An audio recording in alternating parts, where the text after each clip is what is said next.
Hey guys, Steven here, Fanatic Perspective. How about them Cowboys? How about them Cowboys? 1-1 now. Brandon Aubrey, the greatest kicker of all time, the greatest kicker I've ever seen, helps us get to overtime. 64-yard field goal that I recorded. It was one of the most electric moments I've seen when all hope was lost after the Malik Neighbors night touchdown that he will regret. But this Cowboys team gets it done in overtime. Brandon Aubrey walk off 40-37. We had to go 40 burger to beat the Giants today, which tells you where the defense is at. It is malpractice. It is criminal behavior to allow Russell Wilson in this Giants offense. Russell Wilson went for 450 yards today on our defense.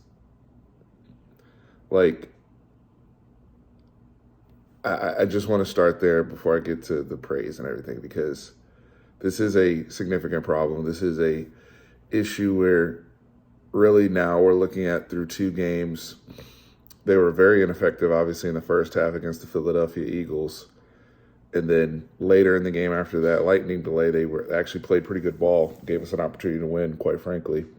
Gave us an opportunity to win today in overtime, to be fair. Dono's interception and them coming up with stuff, but it just seemed like we had to kind of wait for New York to bite themselves, and hurt themselves for us to do anything. Because the fact that Russell Wilson threw for 450 yards, the fact that you had Malik Neighbors, Wan'Dale Robinson, and Darius Slayton, all three caught a pass over 48 yards in the air.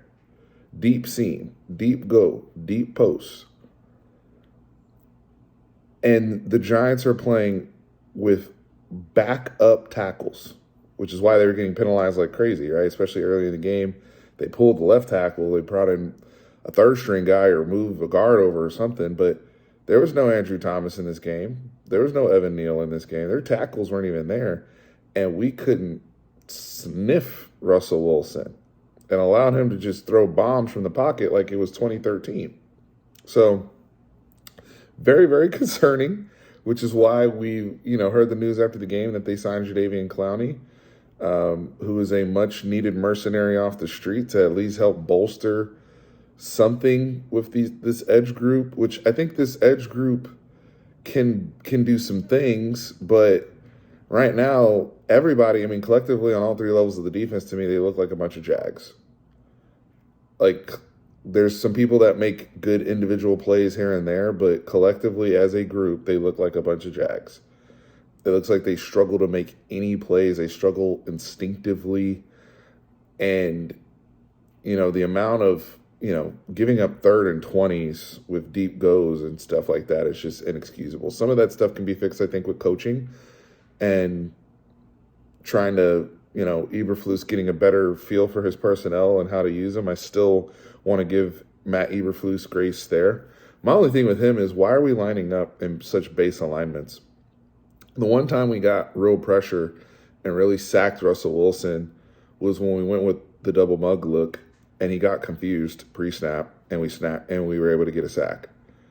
I'm confused as to why we're not getting more exotic with looks like that. That is something that, guys like Steve Spagnuolo are masters of. Even if they're not blitzing all the time, they're going to show various exotic looks, double mugs, bailouts.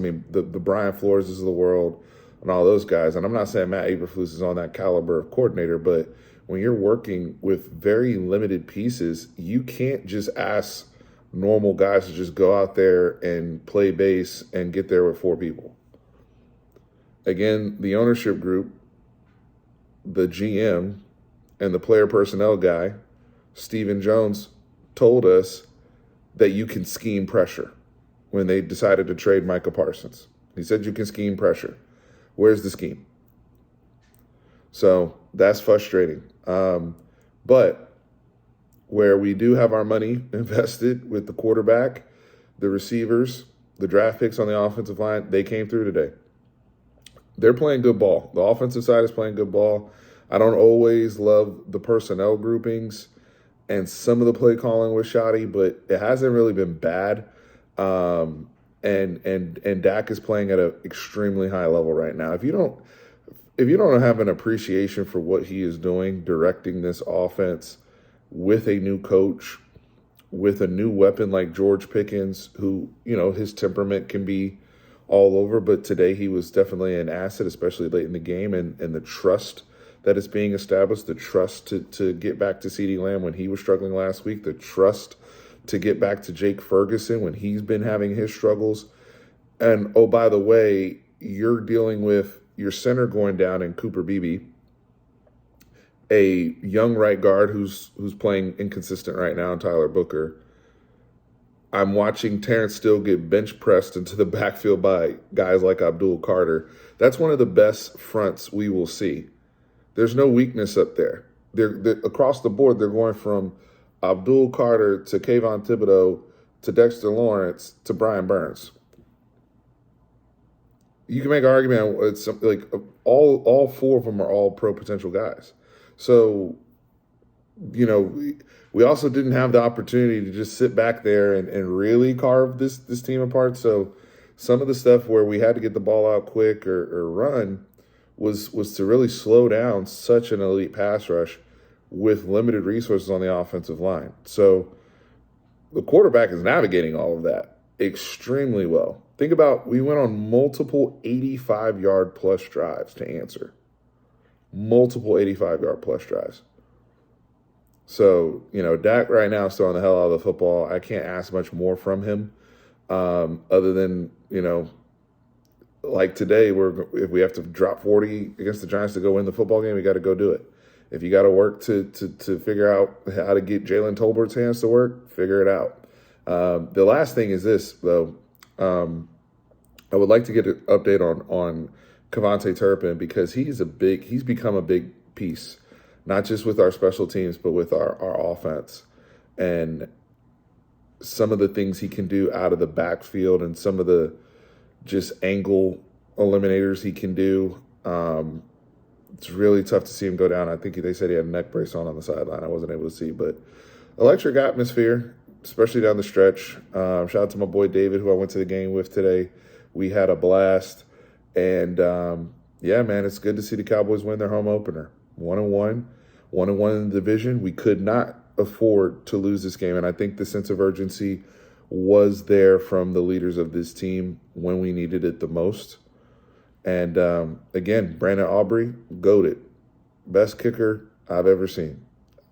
I mean, he's kicking from 65 yards, and he's basically swinging his leg as if it's an extra point. He's not changing his angles. He's not changing the rotation of his hips or anything like that. He's just got this natural, beautiful golf swing for a kick, and it's fun to watch. I hate to say that about kickers, but it's the truth. So, yep, got a big one coming up with I believe Chicago. So, yeah, we'll be back with more. I do want to see what happened in the Lions-Bears game. I know that the Bears got their ass whooped by the Lions, so I do want to see what that looks like. But right now, just celebrating this dub, first win of the season, and hopefully the start of more to come. Congratulations, Brian Schottenheimer, on your first career victory as a head coach. Hopefully many more to come for you as well. So how about them? Go Cowboys.